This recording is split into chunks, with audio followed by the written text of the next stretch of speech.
ونستغفره من يهده الله فلا مضل له ومن يضلله فلا هادي له وأشهد أن لا إله إلا الله وحده لا شريك له وأشهد أن محمدا عبده ورسوله يا أيها الذين آمنوا اتقوا الله حق تقاته ولا تموتن إلا وأنتم مسلمون يا أيها الناس اتقوا ربكم الذي خلقكم من نفس واحدة وخلق منها زوجها وبث منهما رجالا كثيرا ونساء واتقوا الله الذي تساءلون به والأرحام إن الله كان عليكم رقيبا يا أيها الذين آمنوا اتقوا الله وقولوا قولا سديدا يصلح لكم أعمالكم ويغفر لكم ذنوبكم ومن يطع الله ورسوله فقد فاز فوزا عظيما أما بعد فإن خير الحديث كتاب الله وخير الهدي هدي محمد صلى الله عليه وسلم وشر الأمور محدثاتها وكل محدثة بدعة وكل بدعة ضلالة وكل ضلالة في النار وقال تعالى أعوذ بالله من الشيطان الرجيم بسم الله الرحمن الرحيم إنا عرضنا الأمانة على السماوات والأرض والجبال فأبين أن يحملنها وأشفقن منها وحملها الإنسان إنه كان ظلوما جهولا সূরা আহজাব আয়াত 72। যাবতীয় প্রশংসা আল্লাহ রাব্বুল আলামিনের জন্য, যার ঐকান্তিক মেহেরবানিতে আজকে সঠিবাড়ি নতুন বাজার জামে মসজিদে জুমার খুতবা ও সালাত আদায়ের উদ্দেশ্যে এই বৈরী আবহাওয়া হওয়া সত্ত্বেও যে আল্লাহ রাব্বুল আলামিন তার বিধানকে পালনার্থে আমাদের যথাসময়ে উপস্থিত হওয়ার সুযোগ দান করেছেন, কৃতজ্ঞতা আদায় করছি আলহামদুলিল্লাহ। দরুদ ও সালাম বিশ্ব মানবতার মুক্তির দূত, মহা বিপ্লবের মহানায়ক, যার আদর্শকে বাস্তবায়ন করার লক্ষ্যে আমাদের জীবনের সার্বিক প্রয়াস, প্রিয় নবী মুহাম্মদুর রাসূলুল্লাহ সাল্লাল্লাহু আলাইহি ওয়াসাল্লামের প্রতি যাবতীয় দরুদ ও সালাম। প্রিয় উপস্থিতি, আজ জুমার খুতবার আলোচ্য বিষয় আমানতদারিতা, গুরুত্ব ও প্রয়োজনীয়তা।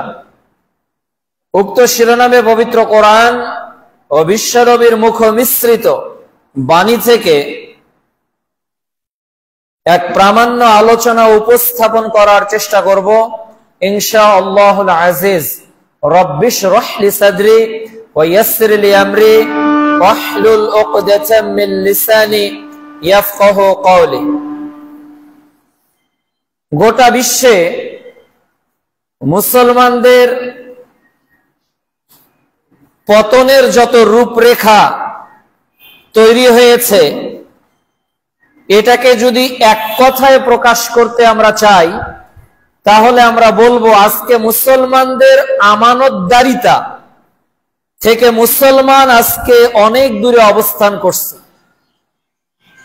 আজকে আমাদের পোশাক সুন্দর হয়েছে, আমাদের ঘরের আসবাবপত্রগুলো সুন্দর হয়েছে, আজকে মানুষকে আল্লাহ প্রদত্ত সৃষ্টি হতেও অতি সুন্দর করার জন্য মোড়ে মোড়ে বিউটি পার্লারের উত্থান হয়েছে। কিন্তু মানুষের মধ্যে লুকায়িত যে আমানতদারিতা, যার মাধ্যমে একটা মানুষের ঈমান এর বহিঃপ্রকাশ ঘটে, এই আমানতদারিতা থেকে আজকে মুসলমান অনেক দূরে। আজকে একটা বেধর্মীর মধ্যে আমানতদারিতার ক্ষেত্রে তারা অনেক এগিয়ে আছে। আজকে ইউরোপ, আমেরিকা, বিশ্বের যারা অনেক গতিশীল দেশ, দক্ষিণ কোরিয়া, এদের মধ্যে গুরুত্বপূর্ণ যে জিনিসটা বিদ্যমান সেটি হলো তাদের মধ্যে আমানতদারিতা রয়েছে। আজকে মুসলমান আমরা আমানত আল্লাহর কাছ থেকে নিয়ে প্রতিনিয়ত আমানতদারিতার সঙ্গে নেফাকি করছি। অথচ সহিহ বুখারী প্রথম খণ্ডের ঈমান অধ্যায়ের হাদিস, রাসূলুল্লাহ সাল্লাল্লাহু আলাইহি ওয়াসাল্লাম বলছেন যে একজন ব্যক্তি মুনাফিক, তার আলামতের মধ্যে গুরুত্বপূর্ণ একটি আলামত হলো তার কাছে যখন কিছু আমানত রাখা হয় সে সেটাকে খেয়ানত করে, সে আমানত রক্ষা করে না। অথচ তার নিকট আল্লাহ রাব্বুল আলামিন আমানত দিয়েছেন, তার নিকট মানুষ আমানত রেখেছে। এই আমানতদারিতা বিষয়টি কি, এর গুরুত্ব, এর প্রয়োজনীয়তা, কোন কোন জায়গায় আমাদের আমানতদারিতা প্রয়োজন, একজন ব্যক্তির মধ্যে আমানতদারিতার গুণ থাকলে ওই ব্যক্তিটার দুনিয়া এবং আখিরাতের লাভ এবং আমানতদারিতার অভাব, এর শাস্তি, এ বিষয়ে আজকে আমরা সময়ের দিকে লক্ষ্য করে আলোচনা করার চেষ্টা করব ইনশাআল্লাহ। সম্মানিত উপস্থিতি, আমানত এটি আরবি শব্দ, এর শাব্দিক অর্থ হলো বিশ্বস্ততা, কোন মানুষকে বিশ্বাস করা। অন্য আরেকটি অর্থ হলো আস্থা, কারো প্রতি আস্থা রাখা। 3 নাম্বার নিরাপত্তা, তার কাছে জিনিসটা রেখে নিরাপদ মানুষ থাকবে। 4 নাম্বার আরেকটি অর্থ হলো আশ্রয়, যার নিকট আশ্রয় নিলে জীবনের শঙ্কা থাকবে না, সম্পদের শঙ্কা থাকবে না, মান সম্মান হননের শঙ্কা থাকবে না। এই জিনিসটা হলো আশ্রয়। এটা হলো শাব্দিক অর্থ। পারিভাষিক অর্থে মুহাদ্দিস সালফে সালেহিনগণ আমানতদারিতার ব্যাখ্যা করেছেন, এক, যা এমন অধিকার যা সংরক্ষণ করা ও আদায় করা প্রত্যেক মানুষের জন্য অপরিহার্য। অর্থাৎ আপনার উপর যে আমানতটা নিসবত হবে, এটা রক্ষণ করা আপনার উপর ওয়াজিব, ফরজ। দ্বিতীয় আরেক দল বিদ্বান বলছেন যে আল্লাহ রাব্বুল আলামিন যা আদেশ করেছেন এটার আনুগত্য করা এবং আল্লাহ রাব্বুল আলামিন যেগুলো নিষেধ করেছেন এগুলো থেকে নিজেকে দূরে রাখার অর্থই হলো আমানত।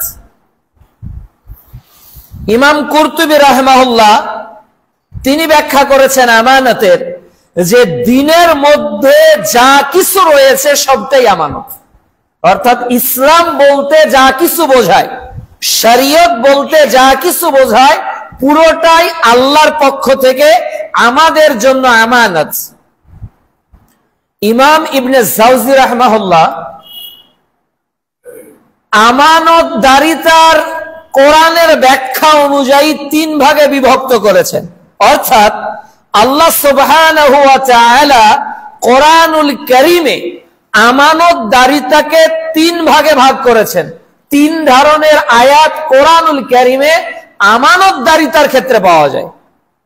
1, ফরজ বিধিবিধানের ক্ষেত্রে, যেটা ফরজ বিধিবিধান। আল্লাহ রাব্বুল আলামিন বলছেন সূরা আনফাল অধ্যায় ৮ আয়াত ২৭-এ, ইয়া আইয়ুহাল্লাযীনা আমানু, হে ঈমানদার বান্দাগণ, লা তাখুনুল্লাহা ওয়ার রাসূলা, তোমরা আল্লাহ এবং তার রাসূলের সঙ্গে ওয়া তাখুনু, খেয়ানত করো না। কিসের? আমানাতিকুম, তোমাদের আমানতের। অর্থাৎ আল্লাহর পক্ষ থেকে আমরা যে আমানত পাওয়ার জন্য আদিষ্ট হয়েছি, যা ফরজ, রাসূল সাল্লাল্লাহু আলাইহি ওয়াসাল্লামের পক্ষ থেকে যেটা আমানত হয়েছে, এটা ফরজ। আল্লাহ রাব্বুল আলামিন বলছেন যে এটার সঙ্গে তোমরা খেয়ানত করো না। ২ নাম্বার, গচ্ছিত সম্পদ বা জিম্মা, যেটা হকুল ইবাদা, বান্দার সঙ্গে সম্পৃক্ত। আল্লাহ রাব্বুল আলামিন এ বিষয়ে বলছেন সূরা নিসা অধ্যায় ৪ আয়াত ৫৮, যে ইন্নাল্লাহা, নিশ্চয় আল্লাহ, ইয়ামুরুকুম, আমাদেরকে আদেশ দিচ্ছেন, আন তুআদ্দু আমানাতাই ইলাল আহলিহা, যে যাদের যে আমানত তোমাদের কাছে রয়েছে যেন তোমরা তাদের নিকট সেটা সমর্পণ করো। অর্থাৎ আমরা প্রত্যেকেই নিজ নিজ জায়গা থেকে কোনো না কোনো ভাবে আমানতদার। আপনি বাবা, নিশ্চয়ই আপনার সম্পদ যেগুলো সন্তানদেরকে দিবেন, এটা আপনার নিকট আমানত রয়েছে। আপনি শিক্ষক, আপনার যাওয়া আসার একটা আমানত রয়েছে। আপনার এই সময়ের উপর নির্ভর করে একটা প্রতিষ্ঠানের উন্নয়ন ঘটবে, তো এটা আপনার কাছে আমানত। এই আমানতকে যথাস্থানে সমর্পণ করার আদেশ আল্লাহ রাব্বুল আলামিন দিচ্ছেন। এই বিধানটা হলো হক্কুল ইবাদা তথা বান্দার সঙ্গে সম্পৃক্ত। ৩ নাম্বার, চারিত্রিক নিষ্কলুষতা ও বিশ্বস্ততা। এটা আল্লাহ রাব্বুল আলামিন বলছেন সূরাতুল কাসাস অধ্যায় ২৮ আয়াত ২৬ ও ২৭। আমরা জানি যে মূসা আলাইহিস সালাম যখন তার দেশ মিশর থেকে বিতাড়িত হলেন, তিনি ফাঁসির আসামি, মানুষ হত্যা করেছেন। তিনি মাদিয়ানের দিকে যখন যাওয়া শুরু করলেন, তো পথিমধ্যে তিনি দেখলেন যে কিছু মানুষ তাদের উটগুলোকে পানি পান করাচ্ছে, পাশেই ২ জন মহিলা বসে আছে অপেক্ষমান। তিনি জিজ্ঞাসা করলেন, তারা বললেন আমাদের পিতা অসুস্থ, আর এই মানুষগুলোর পানি নেওয়া কুয়া থেকে শেষ হলে আমরা নিব। তখন মূসা আলাইহিস সালাম তাদেরকে তাদের পশুগুলোকে নিয়ে পানি পান করালেন এবং তাদেরকেও পানি দিলেন। এরপর তারা যখন চলে গেল, তাদের পিতাকে যখন এই ঘটনা বর্ণনা করলো, এর একটা অংশে তারা পিতা তাকে ডেকে নিল। তখন তার মেয়েদ্বয় তার পিতাকে যে কথাটি বলেছে যে, হে আমার পিতা, আপনি একে আমাদের বাড়ির কাজের লোক, কর্মচারী হিসেবে রেখে দিতে পারেন। কেন? এর মধ্যে 2টা গুণ আছে। এক, আল কুওয়াইল আমিন, একটা হলো কুওয়া, মানে তার শক্তি আছে, সে শক্তিশালী। আর 2 নাম্বার হলো আমিন, সে হলো বিশ্বস্ত। অর্থাৎ একটা মানুষের মধ্যে আল্লাহ প্রদত্ত কিছু আমানত আল্লাহ আমাদের মধ্যে দিয়ে দিয়েছে। এজ এ ম্যান হিসেবে আমার এই 3.5 হাত বডিতে আল্লাহ প্রদত্ত আমানত আছে। এটা হলো 3 নাম্বার অংশের। 2 নাম্বার হকুল ইবাদা, বান্দার কিছু হক রয়েছে গচ্ছিত, যেটা আমি তাকে প্রাপ্য, যেটা আমি তাকে দান করব, এটা 2 নাম্বার। আর প্রথমটা যেটা আল্লাহ তাআলা আদেশ করেছেন। তবে শাব্দিক অর্থে আমানতদারিতাকে 2 ভাগে বিভক্ত করা হয়েছে। এক, মুহাদ্দিসগণ, বিদ্বানগণ এটাকে 2 ভাগে বিভক্ত করেছে। একটা হলো তাওহীদ আর একটা হলো ইবাদত। তাওহীদ যেটা অন্তরে লুকায়িত থাকে, এটা আমানত। আমি আল্লাহকে বিশ্বাস করি, এই যে বিশ্বাস করেন, এটা দেখা যায়? এটা দেখা যায়? এটা দেখা যায় না। কিন্তু আপনি যে আল্লাহকে বিশ্বাস করেন, এটা হৃদয়ে রেখেছেন, এটা হলো আমানত, হৃদয়ের। আর 2 নাম্বার হলো আমাল। এই যে সালাত আদায় করব, এই যে সিয়াম পালন করব, এই যে একটা মানুষ আপনার কাছে 2 লক্ষ টাকা রেখেছে, তাকে যত সময় প্রদান করব, এগুলো দর্শনীয়, দেখা যায়, এগুলো হলো এক্সটার্নাল, এটাও আমানত। মৌলিকভাবে এই সবগুলো ক্লাসিফিকেশনকে যদি আমরা মোটা দাগে ভাগ করি তাহলে 2টা পার্ট পাবো। একটা হলো হকুল্লাহ, যে সকল আমানত আল্লাহর সঙ্গে যুক্ত, আর 2 নাম্বার হকুল ইবাদা, যে সকল আমানত বান্দার সঙ্গে যুক্ত। এই 2 ধরনের আমানত প্রত্যেকটা মানুষকেই রক্ষা করতে হবে। এই আমানতের গুরুত্ব কি? কেউ হেলান দিবেন না, কেউ ওয়ালে আর হাঁটুতে হাত দিবেন না। হাঁটুতে হাত দিয়ে খুতবা শোনা যাবে না। কেউ দেওয়ালে হেলান দিবেন না, হাঁটুতে হাত দিবেন না।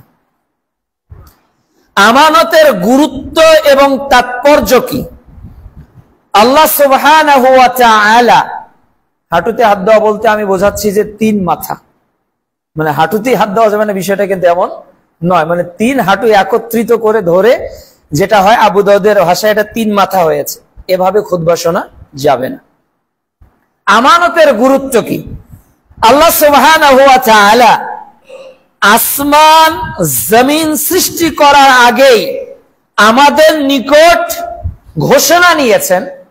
সূরা আরাফ অধ্যায় 7 আয়াত 172 আল্লাহ তাআলা বলছেন, আলাস্তু বিরাব্বিকুম, আমি কি তোমাদের রব নই? আমরা বলেছিলাম ক্বালু বালা ওয়া শাহিদনা, হে আল্লাহ অবশ্যই আপনি আমাদের প্রভু, আমরা এটাতে সাক্ষ্য দিলাম। আর আমানতের দায়িত্ব সম্পর্কে আল্লাহ রাব্বুল আলামিন বলছেন সূরা আহজাব অধ্যায় 33 আয়াত 72 পারা 22 আল্লাহ তাআলা বলছেন, ইন্না, নিশ্চয় আমরা, আরাদনাল আমানাতা, এই আমানতের দায়িত্ব দিতে চেয়েছিলাম, আলাস সামা, আসমানকে, ওয়াল আরদ, জমিনকে, ওয়াল জিবাল, পাহাড়কে। আল্লাহ রাব্বুল আলামিন আমানতের দায়িত্ব তাহলে কাদেরকে দিতে চেয়েছিলেন আগে? আসমানকে। তাহলে আসমানের শক্তি, ক্ষমতা, কার্যকারিতা মানুষের চেয়ে কম না বেশি? অনেক বেশি না? একটা মানুষের ক্ষমতা কতটুকু? আর বিশাল আসমান, এই আসমানটা এমন ভাবে সূর্যের আলোকে প্রোটেক্ট করে আমাদের জন্য সহনীয় করছে, যদি এটা না থাকতো পৃথিবী বসবাসের উপযোগী থাকতো কি? তাহলে সামা, এই আকাশ, আল্লাহ তাআলা এই আকাশ সম্পর্কে কোরআনে বলেছে যে ইয়া আইয়ুহান নাস উবুদু রাব্বাকুমুল্লাযী খালাকাকুম ওয়াল্লাযীনা মিন ক্বাবলিকুম লাআল্লাকুম তাত্তাকুন আল্লাযী জাআলা লাকুমুল আরদা ফিরাশা ওয়াস সামাআ বিনাআ, আমি আসমানটাকে করেছি আবিনা, মানে ছাদ। তাহলে আসমানটা আমাদের জন্য ছাদ। আপনার বাড়ির ছাদ কি করে? আপনার জন্য প্রোটেক্ট করে, বৃষ্টি পড়তে দেয় না, রোদ আসতে দেয় না, আঘাত করতে দেয় না। আল্লাহ রাব্বুল আলামিন আসমানকে এত শক্তিশালী করেছেন, একই আসমান, ওটা আমাদের জন্য সহনীয় মাত্রা। আবার ওই আসমান সম্পর্কে আল্লাহ তাআলা বলছেন, ওয়া আনজালা মিনাস সামাই মান, ওই আসমান থেকে আল্লাহ কি বর্ষণ করেন? পানি বর্ষণ করেন। একই আসমানের কত কাজ, এই আসমানকে আল্লাহ দায়িত্ব দিতে চেয়েছেন। এরপর ওয়াল আরদ, জমিনকে আল্লাহ তাআলা বলছেন অল ফিরাশ, ফিরাশন মানে কি? বিছানা। এই জমিনটাকে আল্লাহ ফিরাশ করেছেন, বিছানা করেছেন। একটা মানুষ বসবাসের জন্য কোন জায়গা নির্ধারণ করে? একেবারে যেটা খাড়া, একেবারে বন্ধুর জায়গা, দেখবেন সমতল জায়গা। মসজিদটা কি সমতল নাকি এখানে 2 ফিট 3 ফিট উঁচু নিচু জায়গায় কেউ করেছে? বাড়ি এরকম জায়গায় করে, সমতল জায়গায়, যেখানে অনেক ঢালুও না অনেক উঁচুও না, সমতল জায়গায়। আল্লাহ তাআলা এটাই বলেছেন ফিরাশ। আমাদের বিছানাটা কেমন হয়? এই জমিনকে আল্লাহ ফিরাশ বলেছেন। কিন্তু জমিন শুধু বিছানাই নয়, আল্লাহ তাআলা বলছেন ওয়ানজালা মিনাস সামাই মান ফাআখরাজা বিহি মিনাস সামারাত ওয়াল আরদ, এই জমিন থেকে আল্লাহ রাব্বুল আলামিন গাছ, স্বচ্ছ দানা তৈরি করেন। এটা দিয়ে কি হয়? রিজকাল লাকুম, আমাদের জন্য আল্লাহ রাব্বুল আলামিন খাবারের ব্যবস্থা করে দেয়। সুবহানাল্লাহ। তাহলে এই জমিন এত বড় কাজ, এটা থাকার জন্য, পরিবহনের জন্য, যাতায়াতের জন্য, ঘুমানোর জন্য, এমনকি এর থেকে ফসল উৎপাদন করা হয় যা দিয়ে আমরা বেঁচে থাকি।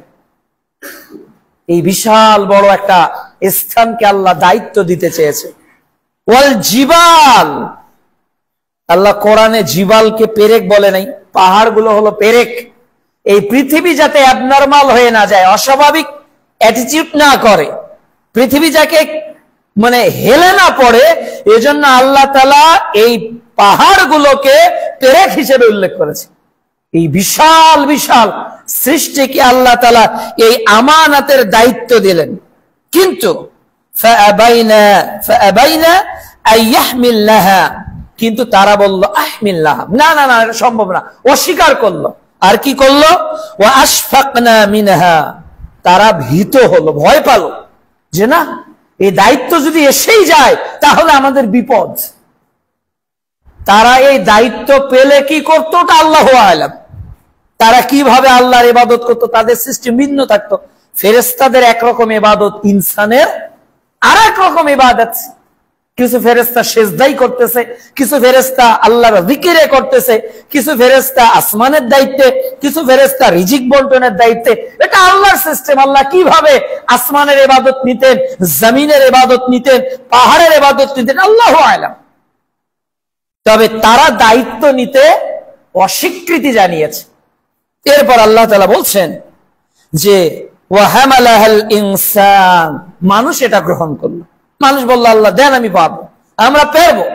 আল্লাহ তাআলা বলে ইন্নাহু, নিশ্চয়ই, কানা জালুমান জাহুলা, নিশ্চয় মানুষ হলো জালেম এবং অজ্ঞ। মানুষ হলো জালেম এবং অজ্ঞ। তাহলে দায়িত্বটা পেয়েছি কার পক্ষ থেকে? আল্লাহ তাআলার পক্ষ থেকে আমরা নিয়েছি। আল্লাহ, আমরা আমানতের দায়িত্ব পালন করতে পারবো। সূরা মুমিনুন অধ্যায় 23 আয়াত 8 আল্লাহ রাব্বুল আলামিন ঈমানদারদের গুণাবলী বলেছে। এর মধ্যে পঞ্চম ও ষষ্ঠ গুণ হলো, পঞ্চম গুণ হলো যারা আমানতের রক্ষা করে। মুমিনদের পঞ্চম বৈশিষ্ট্য হলো যে তারা আমানতের রক্ষা করবে।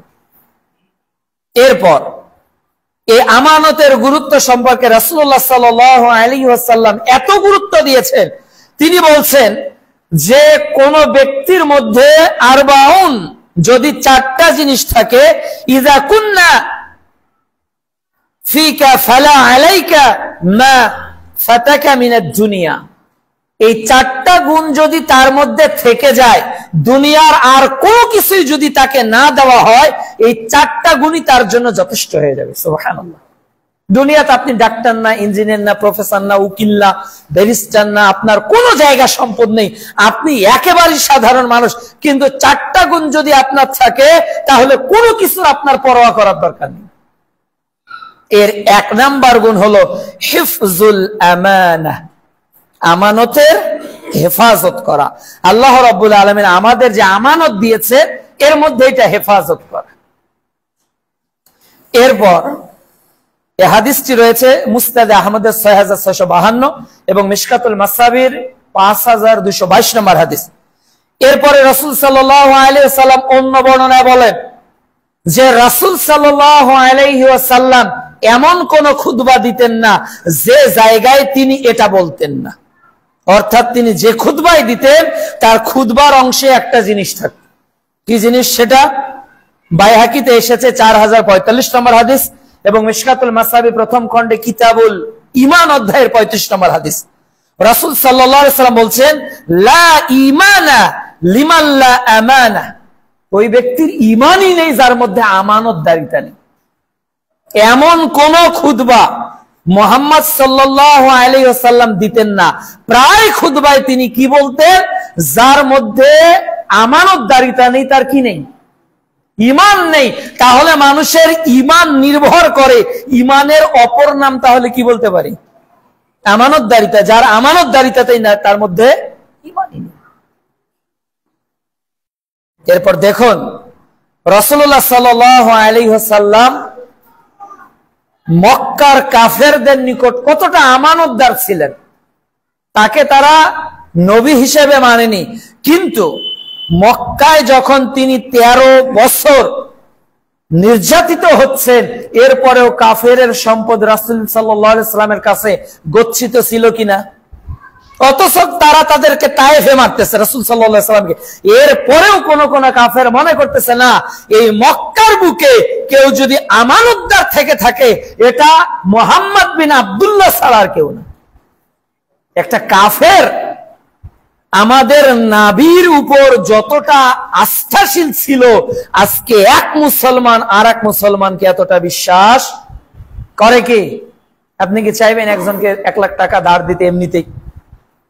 না, মনে এত কেউ কাউকে বিশ্বাস করবে না। সিসিটিভি ক্যামেরা তাও বিশ্বাস হয় না। এই যে আমানতের ঘাটতি, অনেকগুলো দৃষ্টান্ত আমরা আলোচনায় নিয়ে আসব যেখানে আমানতদারিতার কত গুরুত্ব দেওয়া হয়েছে, অথচ আজকে আমাদের ঈমান এত হালকা এত হালকা এত হালকা হয়ে গেছে যে আমাদের মধ্যে আমানতদারিতার কোনো গুরুত্ব বা বাস্তবায়ন নেই বললেই চলে। টুপি মাশাআল্লাহ সৌদি টুপি ব্যবহার করি, পাঞ্জাবি মাশাআল্লাহ দামি পোশাকটাই পরি, আতর মাশাআল্লাহ সৌদি আতর ব্যবহার করি, কিন্তু হৃদয়ের মধ্যে আমানতদারিতা নেই। আর রাসূল সাল্লাল্লাহু আলাইহি ওয়াসাল্লাম বলেছেন লা ঈমানা, ওই ব্যক্তির ঈমানই নেই যার মধ্যে আমানতদারিতা। এমন কি রাসূলুল্লাহ সাল্লাল্লাহু আলাইহি ওয়াসাল্লাম যখন মিরাজ, রাসূল সাল্লাল্লাহু আলাইহি ওয়াসাল্লাম যখন হিজরত করলেন, সিরাত রাসূল সাল্লাল্লাহু আলাইহি ওয়াসাল্লাম লেখক প্রফেসর আসাদুল্লাহ গালিব হাফেজাহুল্লাহ 228 নম্বর পৃষ্ঠায় রাসূল সাল্লাল্লাহু আলাইহি ওয়াসাল্লাম যখন মক্কা থেকে মদিনায় হিজরত করলেন, তখন তিনি তার ঘরে যাকে রেখে গেলেন তার নাম হলো আলী রাদিয়াল্লাহু তাআলা আনহু। কেন রেখে গেলেন? আলী রাদিয়াল্লাহু তাআলা আনহুকে রাসূলের বিছানায় রেখে গেলেন, আর রাসূল সাল্লাল্লাহু আলাইহি ওয়াসাল্লাম কাফেরদের অলক্ষ্যে মদিনা চলে গেলেন। কাফেররা মুহাম্মদ সাল্লাল্লাহু আলাইহি ওয়াসাল্লামকে হত্যা করার জন্য বাড়ি ঘেরাও করেছে, এবার অ্যাটাক করবে, রুমে ঢুকেছে, অস্ত্র চালাবে, কিন্তু দেখলো না মুহাম্মদ তো এখানে নেই, রেখে গেছে আলী। আলী, তোমার কি জীবনের ভয় নেই? তুমি কি মৃত্যুকে পরোয়া করো না? রাসূলকে পাইনি, তোমাকে আমরা পেয়েছি, তোমাকে তোমরা হত্যা করতে পারি, এই ভয় তোমার মধ্যে জাগে নাই? আলী রাদিয়াল্লাহু তাআলা আনহু উত্তর দিলেন যে মক্কার কাফেররা, বরং বিশ্বনবী আমাকে আদেশ করেছেন এই মক্কায় যারা যারা নবীকে তাদের ধন আমানত দিয়েছে, গচ্ছিত দিনার দিরহাম আমানত দিয়েছে, গচ্ছিত যে সম্পদগুলো তারা আমানত দিয়েছে রাসূলের কাছে, আমি যেন বন্টন করে তাদের আমানত তাদেরকে ফেরত দেই। সুবহানাল্লাহ। এজন্য আলী রাদিয়াল্লাহু তাআলা আনহুকে 3 দিন সময় লেগেছে যে কেবল রাসূলের নিকট আমানতের জিনিসগুলো বিতরণ করতে। কতটা বিশ্বস্ত ছিলেন বিশ্বনবী মুহাম্মদ রাসূলুল্লাহ সাল্লাল্লাহু আলাইহি ওয়াসাল্লাম। সুনানে আবু দাউদ 2601 নম্বর হাদিস, রাসূল সাল্লাল্লাহু আলাইহি ওয়াসাল্লামকে জিজ্ঞাসা করা হলো কিয়ামত কবে হবে? প্রায় সেই সাহাবীরা জিজ্ঞাসা করতেন বিভিন্ন, এই হাদিসের প্রথম অংশটা অনেক হাদিসে এসেছে যে হে আল্লাহ রাসূল কিয়ামত কখন হবে? আবু দাউদের এই হাদিসে রাসূল সাল্লাল্লাহু আলাইহি ওয়াসাল্লাম যে উত্তরটা দিয়েছেন, এর প্রথম উত্তর হলো যখন মানুষের কাছ থেকে আমানতদারিতে উঠে যাবে, যখন মানুষের মধ্যে আমানতদারিতা থাকবে না, ইমাম সভাপতি কমিটির মধ্যে আমানতদারিতা থাকবে না, যখন প্রধানের আমানতদারিতা কর্মচারীর মধ্যে থাকবে না, যখন বাবা ছেলের আমানতদারিতা থাকবে না, স্বামী স্ত্রী স্ত্রী স্বামীর আমানতদারিতা থাকবে না, যখন ভাই বোন বোন ভাইয়ের আমানতদারিতা থাকবে না, যখন ব্যবসায়ের আমানতদারিতা থাকবে না, চাকরির আমানতদারিতা থাকবে না, এই আমানতদারিতা যখন উঠে যাবে তখন তুমি কিয়ামত আসছে এটা মনে করে নিও। তাহলে কি কিয়ামতের আলামতের এই আলামতটা প্রকাশিত হয়ে যায়নি যে আজকে আমাদের মধ্যে আমানতদারিতা উঠে গেছে? অন্য বর্ণনায় রাসূল সাল্লাল্লাহু আলাইহি ওয়াসাল্লাম বলছেন যে এমন একটা যুগ আসবে, হাদিসের সব অর্থ করা সম্ভব না, এই হাদিসের এই অংশে রাসূল সাল্লাল্লাহু আলাইহি ওয়াসাল্লাম যেটা বলছেন, ইবনে মাজার কলহ ও বিপর্যয় অধ্যায়ে 4067তম পর্ব 4036 নম্বর হাদিসে রাসূল সাল্লাল্লাহু আলাইহি ওয়াসাল্লাম বলছেন যে এমন একটা যুগ আসবে যে যুগে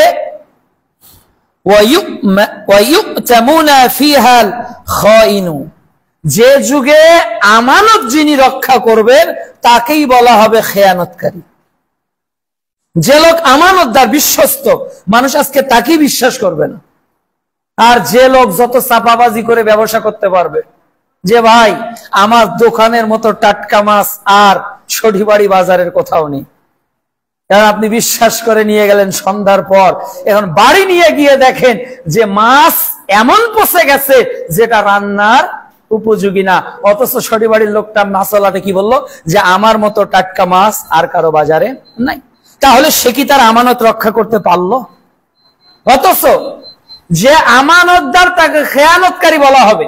যে বলছে ভাই আমার জিনিসটা কিন্তু এইরকম, আমার জিনিসটা কিন্তু কাঠের তৈরি, এখানে ভিতরে কিন্তু ফ্লাইউড ঢুকানো নেই, এখানে গুড়া ঢুকানো নেই, এটা একেবারেই অরিজিনাল কাঠ। তখন বলছে না অমুক অরিজিনাল কাঠ 20,000 টাকায় দিচ্ছে, আপনার কাছে 45,000 টাকা নিব না। তার মানে এই লোকটা যে বিশ্বস্ততার সহিত কাজ করেছে, মানুষকে বোঝানোই যাচ্ছে না যে সে ঠিক। হয় না এমনটা? যে ভেজাল দিবে গুড়ে, এমন রসিকতা করে কথা বলবে, সেই মনে করবে যে হ্যাঁ ভালো আমানতদার। আর যে বলবে না আমারটাই ঠিক, দাম একটু বেশি দেবে, বলবে না এ প্রতারক। এই জামানা চলে এসেছে যে উকিল, যে অ্যাডভোকেট গুলো বেশি মাইর পেঁয়াজ যুক্ত করে ক্লায়েন্টকে ধোকা দিতে পারবে, ওই হলো ভালো। আর যে সাফ সাফ কথা বলবে ভাই এটা কেস করে লাভ নেই, টিকতে পারবেন না, ভাই এটা এই পথে যান তাহলে ঠিক, তখন ও আর ভালো নয়। সমাজের এমন একটা প্রেক্ষাপট চলে এসেছে যে ডাক্তার টেস্ট দিবে না, ওই ডাক্তারকে মানুষ ডাক্তারই মনে করবে না। ডাক্তার মানে তো সে তো কসাই, সে তো 8-10টা টেস্ট দিবে, তার কাছে যেতেও ছুরির আঘাত, কাটতেও ছুরির আঘাত, মানে যেতেও কাটবে আসতেও কাটবে। এর নাম হলো বর্তমান MBBS। যেতেও কাটবে আসতেও কাটবে, ইল্লা মাশাআল্লাহ, হাতে গোনা কিছু হাজারেও একটা পাওয়া যাবে কিনা ইল্লা মাশাআল্লাহ। বলছে আমার, হ্যাঁ আপনি মেডিকেলে অপারেশন করতে পারবেন, তবে 7 দিন 10 দিন 1 মাস লেগে যেতে পারে সিরিয়ালে, তবে ক্লিনিকে করলে আজই করব। কি বুঝলেন? ক্লিনিকে করলে তার আজই সময় হবে, কিন্তু মেডিকেলে করলে 1-1.5 মাস লেগে যেতে পারে। কেন? তাহলে ক্লিনিকের দায়িত্ব তার কি আর মেডিকেলের তার দায়িত্ব কি? বলছে না কোন ক্রমেই আপনার নরমাল ডেলিভারি করা সম্ভব নয়, সম্ভব নয়, সিজারই লাগবে, সিজারই লাগবে। ওই ডাক্তারকে জিজ্ঞাসা করেন তোমার মা তোমাকে জন্ম দিয়েছে, তখন তো সিজারের সিস্টেমেই ছিল না, কিভাবে দিয়েছে? আজকে যে সকল ডাক্তারগণ 20 বছর থেকে প্র্যাকটিস করতেছে, ওই ডাক্তারকে জিজ্ঞাসা করেন তো উনি পৃথিবীতে কিভাবে এসেছে, তখন বলবে আমি নরমালে এসেছি। অনেক জিজ্ঞাসা করেন আপনারা কয় ভাই ছিলেন, বলবে আমরা 8 ভাই ছিলাম। তো আপনার 8 ভাই, 1 মা, একজনেরও সিজার লাগলো না, সবই নরমাল হলো, আর স্বামী স্ত্রী বাচ্চা নিচ্ছে, একটা ওটা দিয়ে সিজার করতে হবে। ওর নারী বেঁচে গেছে, ওর ওজন বেড়ে গেছে, কত ভাবে ডায়াগনস্টিক সেন্টার আপনাকে এত ভীত করবে, স্ত্রীও বলবে না না না না একটাই সন্তান, কাজে রিস্ক দিব না, যা হবার হবে সিজারই করবো। চলছে না এটা? এটাই চলছে, ধোঁকা দিয়ে ভরপুর হয়ে যাবে। কার কাছে আমানত নিয়ে যাবে? যাকে বিশ্বাস করতেছেন সেই খেয়ানতকারী, সেই খেয়ানতকারী। প্রতারণা দিয়ে গোটা সমাজ ভরপুর হয়ে গেছে। সম্মানিত উপস্থিতি, এমনিতেই তারা আজকে 4 চাকা, কালকে আর এক গাড়ি, পরের দিন ফ্ল্যাট, এত টাকা কিভাবে হয় একজন ডাক্তারের? একটা রুগী দেখবে 5 মিনিট 3 মিনিট, এর জন্য 700-800, অনেককে 1000 টাকা গুনতে হয়। এটাকে সরাসরি ব্যবসা বলা উচিত। এখন চিকিৎসা কোনো সেবা নয়, চিকিৎসা ইকুয়াল বিজনেস, চিকিৎসা ইকুয়াল বিজনেস। এটা কোন সম্মান, তারা ব্যবসায়ী। আপনি মুদির দোকান দিয়েছেন, সে ডাক্তারের দোকান দিয়েছে, নো ডিফারেন্ট। কিসের সেবা এটা? যদি সেবা হতো তাহলে একটা ডাক্তার কিভাবে কেস টেকিং করতেছে বলতে, ও তো উনি জানতেছে আজকে 50 জন সিরিয়াল, আমাকে 8টার সময় আবার অমুক ক্লিনিকে অ্যাপয়েন্টমেন্ট দেওয়া আছে অপারেশনের, কাজে 50 জনকে আমি ভাগ করি, তাহলে 3 মিনিট 2 সেকেন্ড করে পড়তেছে, ওইভাবেই কাটাবে। এটা বাস্তবতা, চরম বাস্তবতা। সম্মানিত উপস্থিতি, এই আমানত নষ্ট হয়ে যাবে। তবে এই আমানত যারা রক্ষা করতে পারবে, রাসূল আল্লাহ রাব্বুল আলামিন বলছেন সূরা কাহাফ অধ্যায় 18 আয়াত 82, আল্লাহ রাব্বুল আলামিন দুনিয়াতেই কি তাকে সাহায্য করবে। সুবহানাল্লাহ, আল্লাহ তাআলা দুনিয়াতে আপনাকে সাহায্য করবেন যদি আপনি আমানত রক্ষা করেন। আরে আপনার তো না, আপনার বংশকেও করবেন, যেটা এই আয়াতে আছে সূরা কাহাফ অধ্যায় 18 আয়াত 82। ওই যে সহিহ বুখারীর লম্বা হাদিস, মুসা আলাইহিস সালামকে জিজ্ঞাসা করা হলো জ্ঞানী ব্যক্তিকে, মুসা আলাইহিস সালাম বললেন আমি।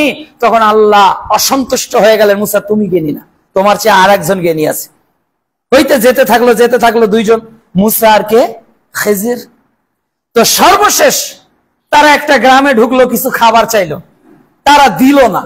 এরপর মুসা আলাইহিস সালাম আর খিজির গ্রাম অতিক্রম করছেন। খিজির দেখলেন যে একটা প্রাচীর হেলে পড়ে গেছে, ভেঙে গেছে। তখন খিজির বলে মুসা ধরো ধরো ধরো, প্রাচীরটা সুন্দর করে দাঁড় করায়। আবার তারা প্রাচীরটাকে সুন্দর করে দাঁড় করালো। এই আয়াতের ব্যাখ্যায় তাফসীর যে তাদের বাবা ছিল আমানতদার, একনিষ্ঠ, এজন্য। আর তারা দুই সন্তান ছিল এতিম, তাদের বাবা তাদের স্বর্ণ ভান্ডার, গচ্ছিত সম্পদ ওখানে রেখে দিয়েছিলেন, ওটা ভেঙে পড়েছে।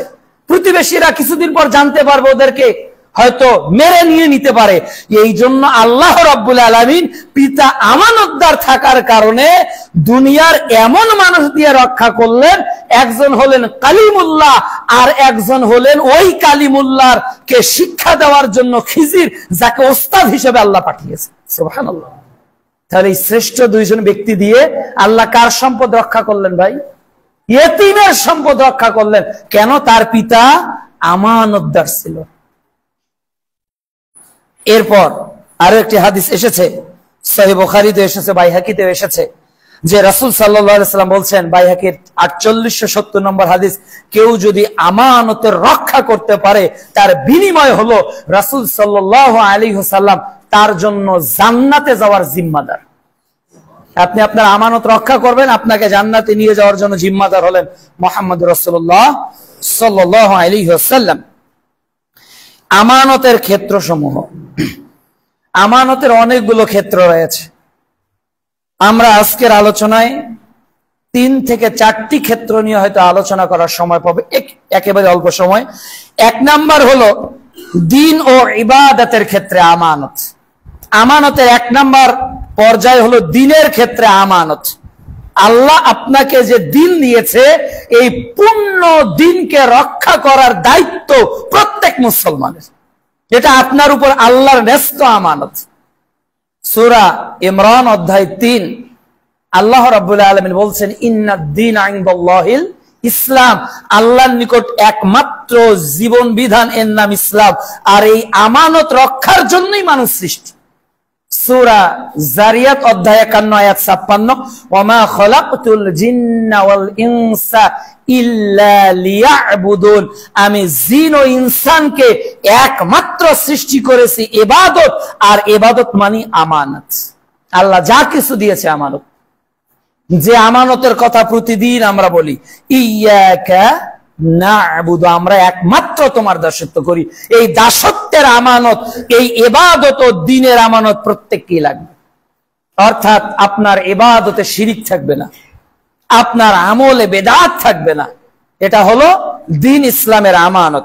2 নাম্বার হলো অঙ্গ প্রত্যঙ্গের আমানত, যেটা ব্যক্তি কেন্দ্রিক আমানত।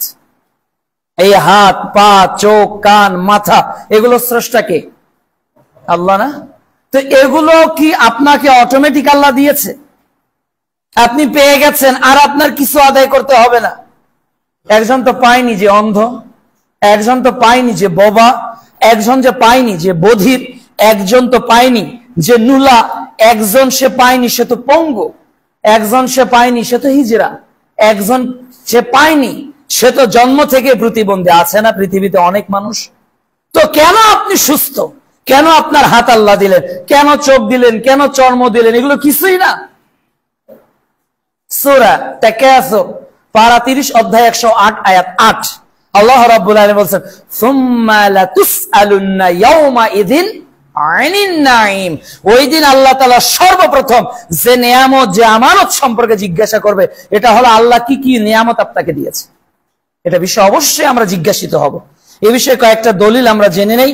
সূরা বনী ইসরাঈল অধ্যায় 17 আয়াত 36 আল্লাহ তাআলা বলছেন, ইন্নাস সামআ, নিশ্চয়ই কর্ণ, ওয়া বাসারা, চোখ, ওয়াল ফুআদা, অন্তর, কুল্লু, প্রত্যেকটা, উলাইকা কানা আনহু মাসউলা, আল্লাহর নিকট কিয়ামতের দিন জিজ্ঞাসিত হবে। তাহলে আপনার কান যতটুকু শুনেছে সবটুকুর জন্য আপনি হেডফোন দিয়ে শোনেন আর হেডফোন ছাড়া শোনেন, আপনি ভরা মজলিসে শোনেন আর রুমের ভিতর শোনেন, যা কিছু কান শুনেছে সবটার জবাব কাকে দিতে হবে? কাকে দিতে হবে? আল্লাহকে। এরপর অবাসরা, যা কিছু চোখ দেখেছে, যা কিছু চোখ দেখেছে, যেই দিন থেকে জন্মগ্রহণ করেছে ওই দিন থেকে আনটিল আওয়ার ডেথ, আমাদের মৃত্যুর আগ পর্যন্ত যা কিছু বাঁচানো হয়েছে, যা কিছু দেখেছে, সব আল্লাহ জিজ্ঞাসা করবে। এখন চিন্তা করে দেখেন, এই আমানত কি আমাদের ঠিক আছে? এই চোখের হেফাজত কি ঠিক আছে? এর জবাব দিতে হবে বিচারের মাঠে। আমানত অনেক কঠিন একটি বিষয়। এর পরেরটা আরো কঠিন, ওয়াল ফুআদা, ফুআদা, এই যে অন্তর, অন্তর আপনি মুখে উচ্চারণ করেননি, আপনি হাতেও প্রকাশ করেননি, মনে মনে বলছেন, মনে মনে। আমি কিন্তু বললাম একটা কথা, মনে মনে, যেটা আপনি শুনতেও পারলেন না, আমার ঠোঁট নাড়াও দেখলেন না, আমার জিহ্বা বন্ধ ছিল, আমার ঠোঁট বন্ধ ছিল, কিন্তু আমার হৃদয় একটা কল্পনা করেছে। পৃথিবীর মানুষ জানে না, জানে কে? আলিমুম বিজাতিস সুদূর, তিনি অন্তরের খবর জানেন। এটাও জিজ্ঞাসিত হবে বিচারের মাঠে, এটাও আমানত। যা কিছু ইচ্ছা করলে চিন্তা করতে পারবেন না, ওই চিন্তারও একটা লিমিটেশন থাকবে, ওই চিন্তা জগৎকেও। এজন্য যখন কোন কুচিন্তা আসবে হৃদয়ে, তখন বলতে হবে আউযু বিল্লাহি মিনাশ শাইতানির রাজিম। তার মানে অন্তরকেও রেস্ট্রিকশন দেওয়া হয়েছে, তুমি চিন্তা করতে পারবে না, তোমার চিন্তার মধ্যে একটা লিমিটেশন থাকবে। যখনই তোমার লিমিটেশনের বাইরে চিন্তা আসবে, তখন তুমি বলো যে আমি আল্লাহর নিকট আশ্রয় চাচ্ছি। কেন? তোমার এই সংকল্প, এই অন্তর যা বলছে, এর জন্য তোমাকে জিজ্ঞাসা করা হবে। সূরা ইয়াসিন অধ্যায় 36 আয়াত 65 তে আল্লাহ তাআলা আরেক জায়গায় বলছেন, আল ইয়াওমা নাখতিমু আলা আফওয়াহিহিম ওয়া তুকাল্লিমুনা আইদিহিম ওয়া তাশহাদু আরজুলুহুম বিমা কানু ইয়াকসিবুন। আজ আমরা তোমাদের মুখে মোহর মেরে দিব, তোমাদের হাত কথা বলবে, তোমাদের পা সাক্ষী দিবে তোমাদের কৃতকর্মের। একই কথা সূরা নূর অধ্যায় 24 আয়াত 24 বলছে। আবার সূরা হামিম সেজদা অধ্যায় 41 আয়াত 20-21 আল্লাহ তাআলা বলছেন, যখন মানুষের চর্ম, হাত এগুলো কথা বলবে, তখন তারা বলবে, কি ব্যাপার, তোমরা আজকে আমাদের বিরুদ্ধে সাক্ষী দিচ্ছ? কি হলো হে চামড়া, তোমরা আজকে আমার বিরুদ্ধে কথা বলছো? সাবান মেখে দিয়েছি, একটু ময়লা হলে হ্যান্ড ওয়াশ দিয়ে ধুয়েছি, সুগন্ধি লাগিয়েছি, কত কিছু বডি স্প্রে করেছি, আজকে তোমরাই আমাদের বিরুদ্ধে কথা বলছো? তখন বলছে, হ্যাঁ, যে আল্লাহ তোমাদেরকে কথা বলার শক্তি দিয়েছে, আজকে আল্লাহ প্রত্যেককেই কথা বলার শক্তি দিয়েছে। ওই দিন সবাই কথা বলবে, এই নিয়ামত সম্পর্কে জিজ্ঞাসা করা হবে। প্রিয় মা ও বোনেরা, আপনার উপরে আলোচনা শুনছেন, আপনার কণ্ঠস্বর পর্দার অন্তর্ভুক্ত, এটা আপনার আমানত। সূরা আহজাব অধ্যায় 33 পারা 22 আয়াত 32 আল্লাহ তাআলা বলছেন, হে নারীরা, তোমরা পরপুরুষের সঙ্গে কোমল ভাবে কথা বলো না, হারাম। পরপুরুষের সঙ্গে কোমল ভাবে কথা বলা হারাম। কেন? তোমাদের প্রতি মানুষ আকৃষ্ট হয়ে যাবে, যাদের অন্তরে রোগ আছে, আকৃষ্ট হয়ে যাবে। কিন্তু আপনি গ্রামীণ ফোন, এরপর বাংলা লিংক, যত এয়ারটেল, যত কোম্পানির কাস্টমার কেয়ার আছে, রেখেছে চাকে মুজাক্কার না মুআন্নাস? সবই মুআন্নাস, নারী দিয়ে ভরপুর। কি মিষ্টতা, কি সৌন্দর্যের বহির্প্রকাশ ঘটিয়েছে, এগুলো হারাম হারাম হারাম।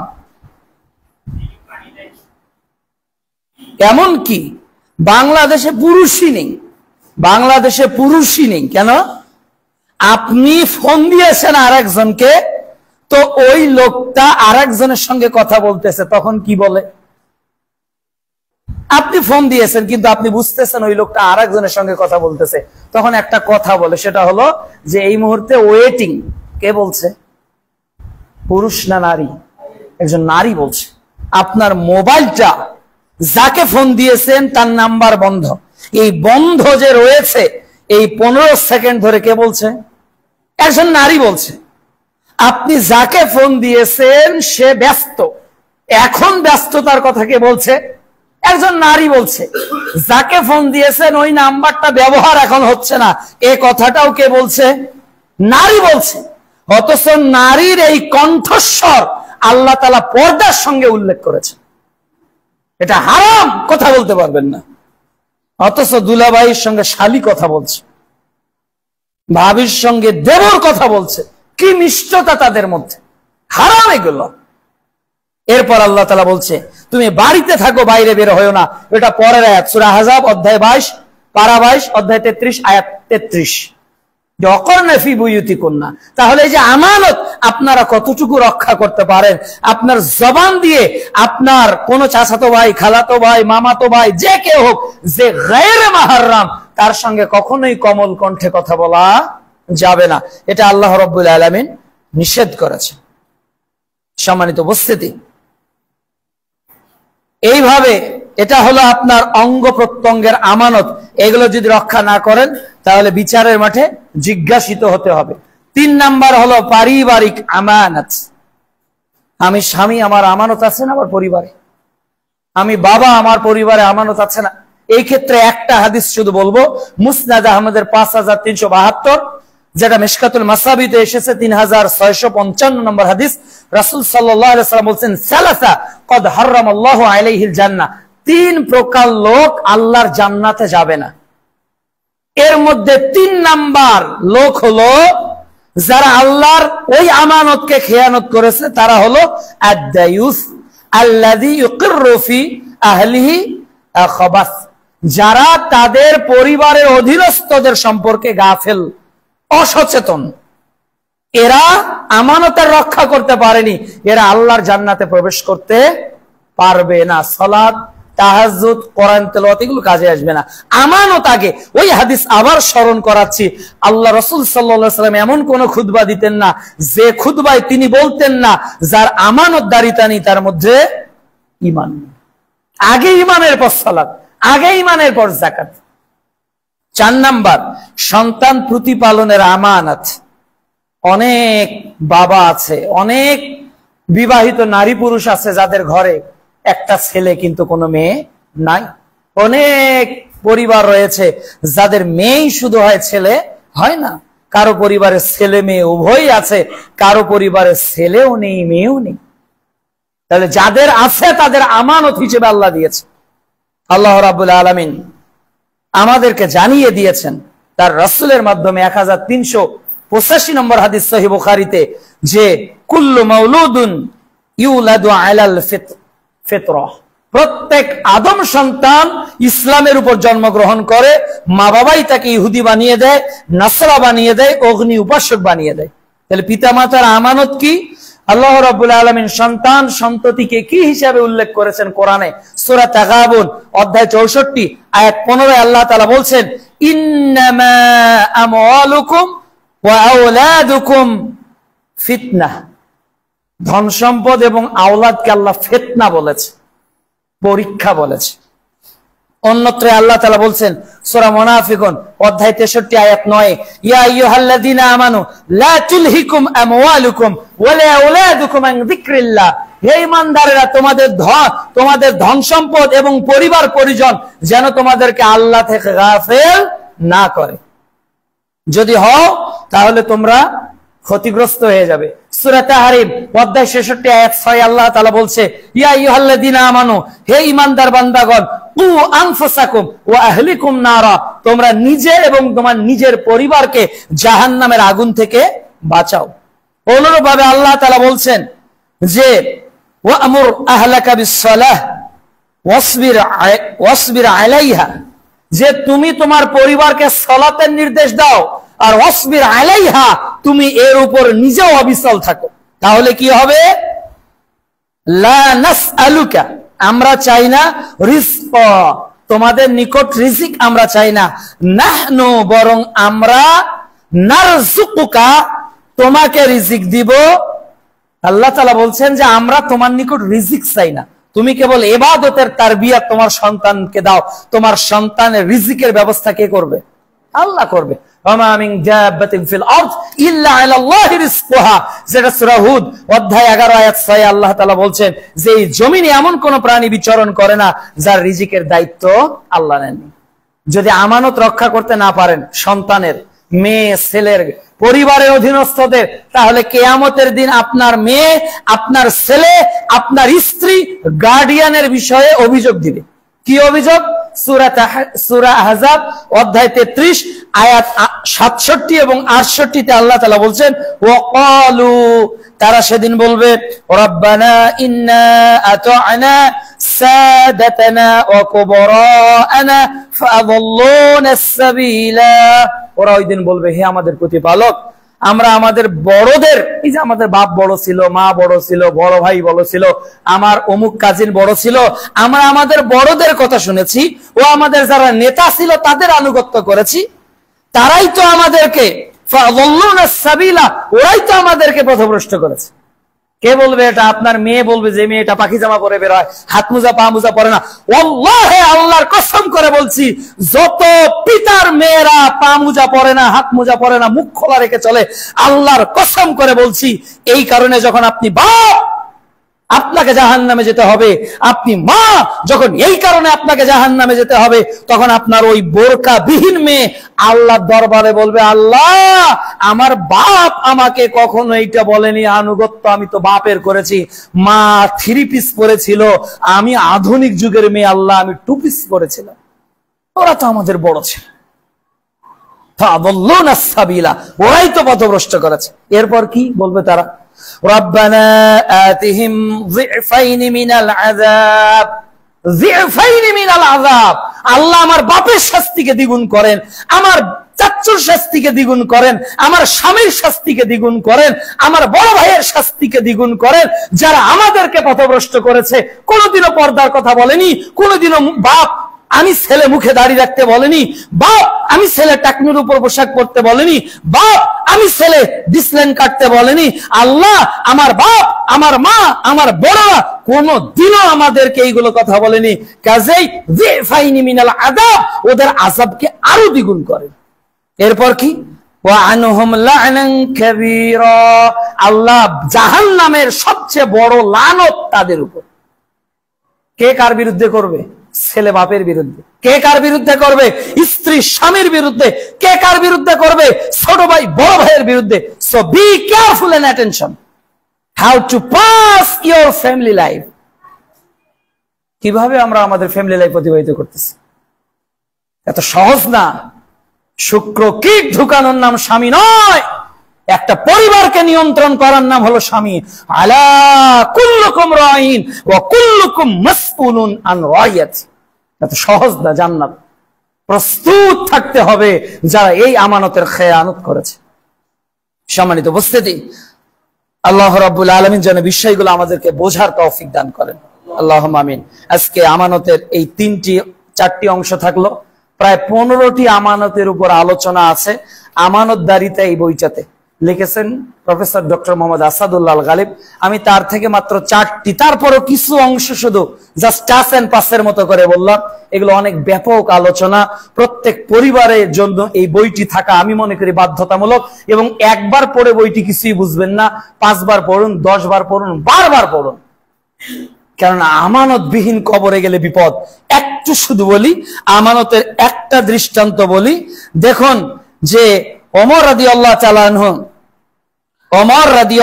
তাআলা আনহুর যুগে তিনি রাস্তা দিয়ে চলছেন, দেখলেন যে একটা পুরুষ হাঁটাহাঁটি করতেছে, হাঁটাহাঁটি রাতে। ভাই কি সমস্যা এই রাতে? আর তাঁবুতে একটা আওয়াজ পাচ্ছি। বলছে, জি ভাই আমি সমস্যার মধ্যে আছি, যাব তো আমিরুল মুমিনিন খলিফা ওমরের দরবারে।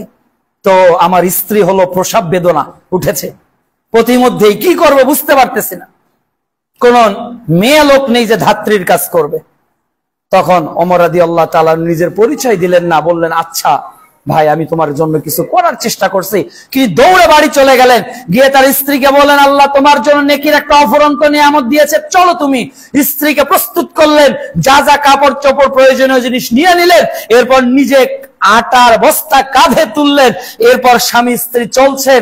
চলার পর স্ত্রী ঢুকে গেলেন ওই মেয়ের ধাত্রীর কাজ করার জন্য, আর ওমর রাদিয়াল্লাহু তাআলা এইদিকে খাবারের জন্য আগুন জ্বালানোর প্রস্তুতি নিচ্ছেন। হঠাৎ করে বাচ্চার আওয়াজ চলে আসলো, তখন ভিতর থেকে আওয়াজ আসলো, হে আমিরুল মুমিনিন, হে আমিরুল মুমিনিন, আপনার বন্ধুকে পুত্র সংবাদের সুসংবাদ দেন। এই কথা শুনে ওই বেদুইন অবাক হয়ে গিয়েছে, যে লোক এসেছে এই লোক তো আর কেউ না, যে লোক তার স্ত্রী নিয়ে এসেছে এই লোক তো আর কেউ না, যে লোক নিজে পিঠে আটার বস্তা নিয়ে এসেছে এই লোক তো আর কেউ না, ইনি হলেন অর্ধজাহানের খলিফা ওমর ইবনে খাত্তাব রাদিয়াল্লাহু তাআলা। সুবহানাল্লাহ, এ ছিল তাদের আমানতের দায়িত্ব। তিনি বলতেন যে জাকাতের উট তিনি পরিষ্কার করতেছেন, গোসল করাচ্ছেন উটের। এমন সময় আহনাফ একজন সাহাবী চলে আসলেন, তো একটা বাহিনী নিয়ে।